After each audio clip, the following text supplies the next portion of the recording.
দুইটা ভয়ঙ্কর পাপের কথা বলে দেই। এই দুইটা পাপে যারা আসক্ত হয়ে আছে তারা তওবা করে ফিরে আসলে পরেও সারা জীবন তাদেরকে এটা সাফার করতে হবে।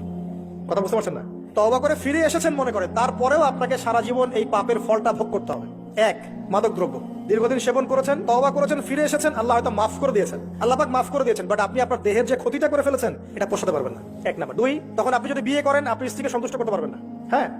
দুই নাম্বার হচ্ছে এই যে গোপনে যুবকরা যে পাপটা করে, মাস্টারবেশন, যেটাকে আমরা বলি হস্তমৈথুন, এই পাপ যেসব যুবকরা করছে বা করে, এবং অ্যাভেলেবেল এই পাপটা সবাই করে, কারণ এখন পর্নের যুগ, পর্ন দেখলে তো আর কোনো উপায় নাই, তখন তো এই পথেই যেতে হচ্ছে, নিজের উপরে নিজেকে জুলুম করতে হচ্ছে। যারা হস্তমৈথুন অভ্যস্ত হয়ে গেছে এরা যদি তওবা করে ফিরেও আসে, শরীরের যে ক্ষতিটা হয়েছে এটা পূরণ হবে না।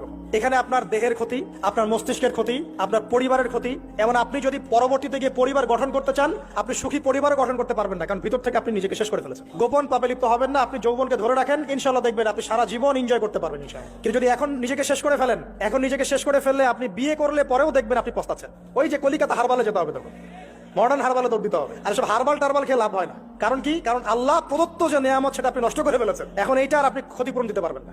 জীবনটাকে সিরিয়াসলি নেন। দেখেন, আমার মতো বয়সে, আমার চেয়ে প্রায় 10 বছর বয়স আগেই তারেক বিন জিয়াদ স্পেন জয় করেছিল।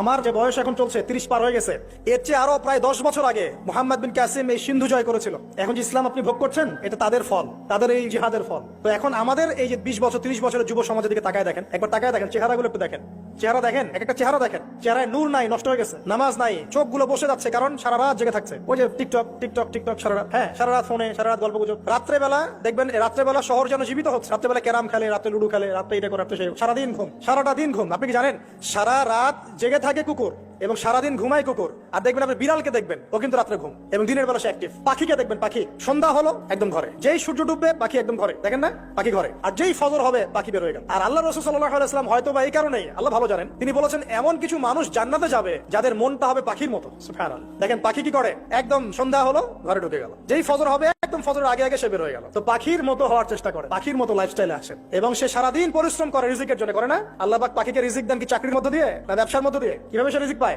তাওয়াক্কুল, তাওয়াক্কুল, আল্লাহর প্রতি তাওয়াক্কুল। আর তাওয়াক্কুল করে কি সে ঘরে বসে থাকে না রিজিক সার্চ করে, রিজিক তালাশ করে? আপনিও রিজিক তালাশ করেন, আল্লাহ পাক রিজিক দিবে ইনশাআল্লাহ তাআলা। প্রিয় যুবক ভাইরা, আল্লাহর ওয়াস্তে তওবা করেন। যারা যারা মাদকদ্রব্যের সাথে সংশ্লিষ্ট আছেন বা থাকার সম্ভাবনাও ছিল, এ ধার কাছেও যাবেন না। ওয়াদা করছেন তো? এবং গোপন পাপে লিপ্ত হবেন না। মুসলিম তরুণ যুবকদেরকে উদ্দেশ্যে বলছি যে আপনারা কায়িক পরিশ্রম করেন, কায়িক পরিশ্রম করেন, 5 ওয়াক্ত সালাতটা আল্লাহর ওয়াস্তে নামাজে মসজিদে এসে পড়েন। বেশি কিছু করতে বলছি না ভাই, আমার কথা শোনেন, বেশি কিছু করতে বলছি না। আল্লাহর ওয়াস্তে 5 ওয়াক্ত নামাজটা মসজিদে পড়েন, পারবেন না? আচ্ছা, ডেইলি 10টা পৃষ্ঠা করে কোরআন তেলাওয়াত করেন, পারবেন? আল্লাহ তৌফিক দান করুন। ডেইলি 2-4 টাকা করে সদকা করেন, পারবেন? আচ্ছা, প্রত্যেক দিন কিছু দাওয়াতি কাজ করেন, আমর বিল মারুফ, সৎ কাজের আদেশ করবেন, নাহি আনিল মুনকার, অসৎ কাজে নিষেধ করবেন, পারা যাবে ইনশাআল্লাহ। আপনি হালাল রিজিকের একটা সন্ধান খোঁজার চেষ্টা করেন, পারবেন ইনশাআল্লাহ। পড়াশোনায়